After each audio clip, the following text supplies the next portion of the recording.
they made official media statements out of their central command in Qatar, saying that our weapons, precision weapons, accurate, no civilian casualties. We showed pictures of civilian casualties. They were very angry. Then we showed US prisoners of war, because the Iraqis at the beginning of the war captured some American prisoners, and they killed some American soldiers. And they had their Iraqi television shooting those pictures. We got those pictures and we showed them. And that made the American furious. Of course, we showed what the war is about. War is not an easy thing. It's not flowers. People die, and you need to show that, especially to the Western world, because they launched the war. They started the war. The third one was the clash we had with the Saddam Hussein government. The Iraqi government at that time wanted us to remove 2 correspondents out of Iraq. And our management said, no, we are not removing anybody. And we stopped working. We stopped reporting from Iraq. We gave the whole of Iraq to our competitors. They came in.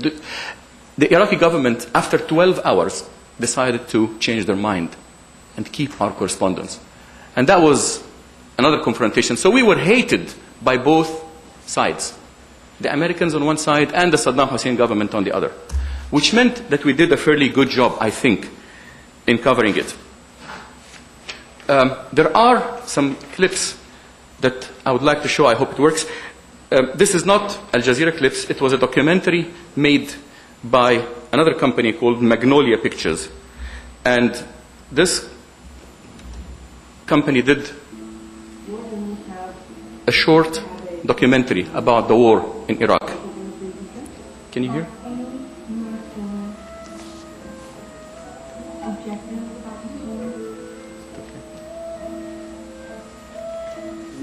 The Bush administration called it the mouthpiece. This is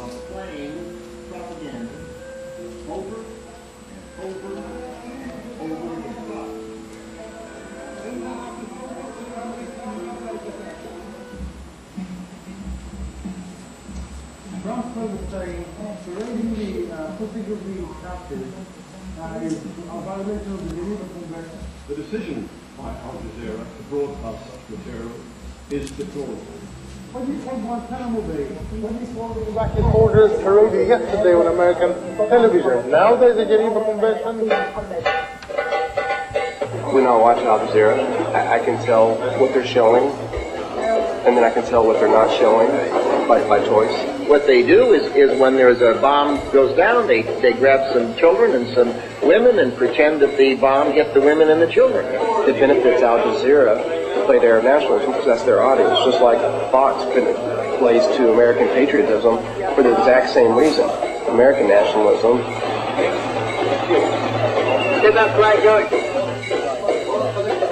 We wanted to show that any war has a human cost. We got the pictures and we show them.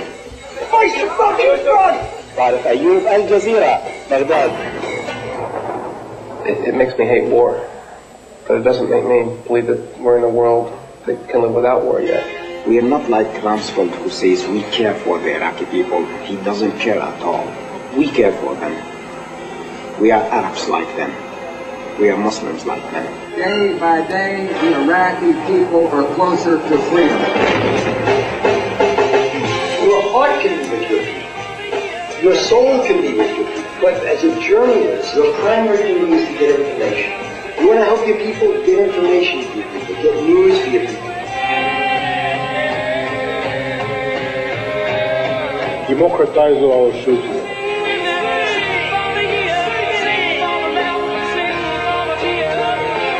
It seems like there's an effort to manage the news in an unmanageable situation.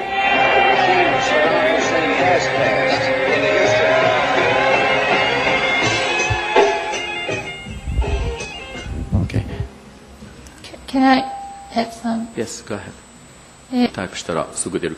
若い人のアメリカ軍隊のスポークスマン、若い男の人は今アルジャジーラに勤めてますから、ワシントンのビューロで。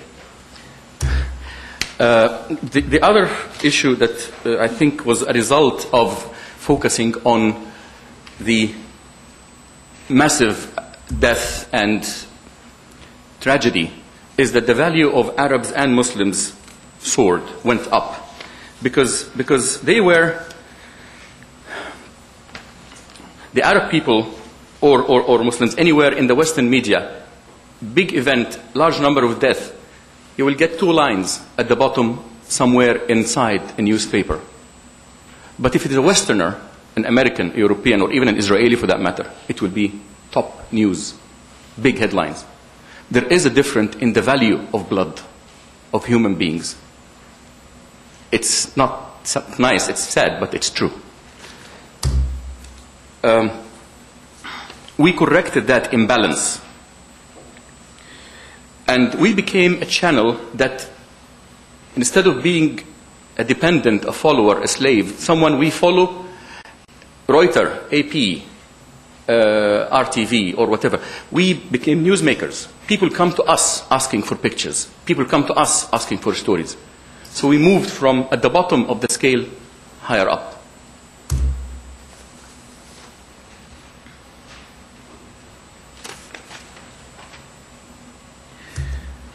The motto of the Al-Jazeera Arabic has always been the opinion and the other opinion. You get 2 sides, and we put both sides equally to the viewer, and we let the viewer decide, regardless of the size of who is bigger or who is smaller, who is legitimate and who is not, who is the government and who is the opposition.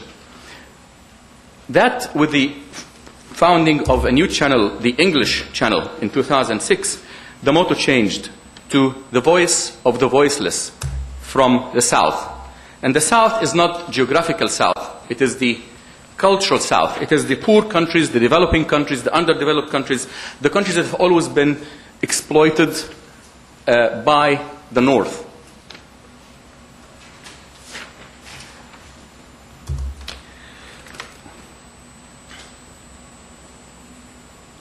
We did something else.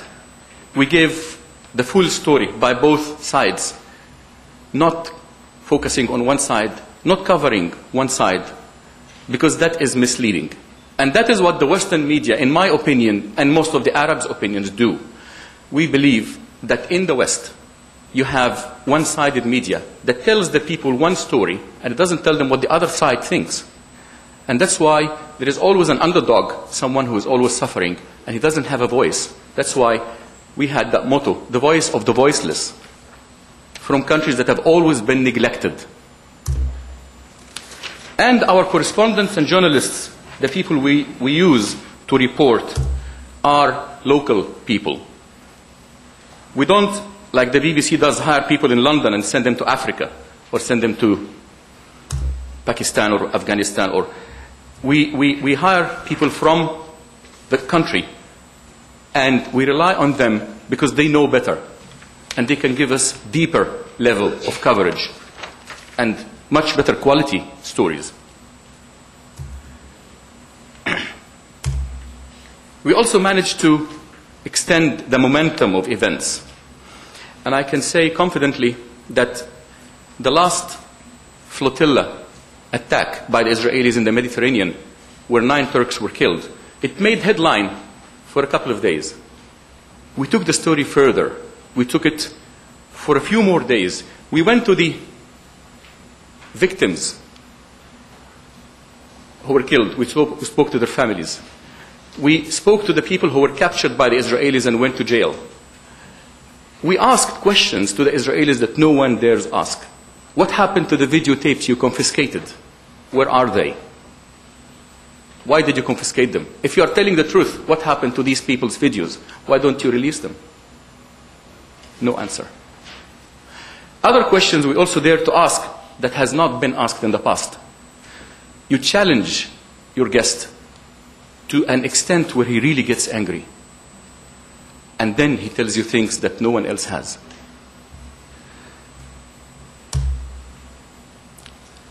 Some of the other issues that I would like to focus on.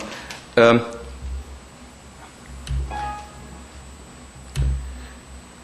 I translate? Go ahead, ma'am, please. Sorry. 今までのところだ At the present time, there is a number of channels, a number of other branches of Al Jazeera that are doing work. The first one that has always been the longest is the Arabic channel that was established 14 years ago. And it was the first independent Arabic news channel. We spoke about it for the last 20 minutes or 10 minutes. And I'm not going to go through a lot of details. Launched in 1996. Now it has more than 40 bureaus around the world. Al Jazeera English was launched in 2006. It has more than 180 household viewers and 180 million household viewers worldwide. We are very strong in presence in Asia and in Europe, but our presence in North America is still very limited. We have 4 broadcasting centers. Doha in Qatar, we broadcast 12 hours out of Doha. Kuala Lumpur, London, and Washington, D.C., 4 hours.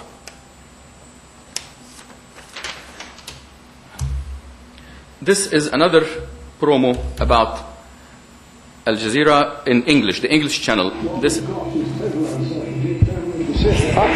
is the program I produce on a daily basis called The Inside Story. The news. There are no standards or governments working together on who decides if airspace is closed. To those it affects. Some of the red protesters were firing automatic weapons at the army. Behind the headlines, Mr. Baki violated his own promises that he would provide prosperity. Is The Inside Story on Al Jazeera. June on Al Jazeera. President Obama is heading to Indonesia and Australia to strengthen U.S. ties in the Asia-Pacific. In an exclusive Al Jazeera series, Raki Omar reports on the world's biggest stories. Despite international criticism, Japan continues to hunt in the Antarctic. 101 East will be looking at their controversial whaling program. Higher nursing costs and lower state spending. Folklines investigates U.S. prisons and the elderly. Following the death of President Kaczynski, Poland will hold an early election to vote for a successor. After the protests, Al Jazeera will be examining the post-election landscape in Iran. June on Al Jazeera. Al Jazeera is journalism without frontiers. Last year saw the worst unrest since the fall of the Shah. From the mainstream, half an hour before we arrived, 2 police officers were gunned down in the street. To the unreported world. Violent attacks on Indian nationals. Is the country turning a blind eye to racism? Breaking the boundaries. Can bombs and bullets win hearts and minds? Cutting through the hype. Why should we put so much importance on this election? Al Jazeera is setting the news agenda.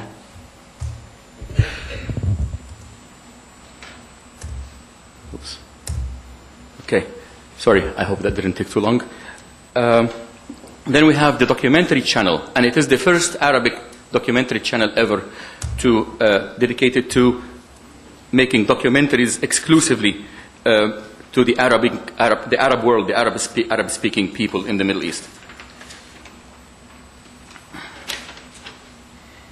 Al Jazeera Mubashir, or live. That's another channel with a different concept, because it is a channel that broadcasts 24 hours, but only live events, live conferences, things happening anywhere. We put the camera and let it shoot. No comments, no presenters, just follow what's happening. Whether it is a press conference, whether it is a gathering of an opposition somewhere, political or some rebellion somewhere, street fighting, anything. And that is on a separate channel. The sports channel is probably the only one that makes money for Al Jazeera, because it has subscription-based. They have 2 channels free and 4 subscription-based, and those are the ones that are very popular now and the ones that generate some money, not in the red ink, but they actually are making profit. Al Jazeera Net is the website that was launched in 2001 and started in the Arabic language, of course, and then later on in 2003 started the English language website. And their motto is the news that you don't see. Very bold and lots of comments from visitors everywhere. Al Jazeera Center for Studies that is a research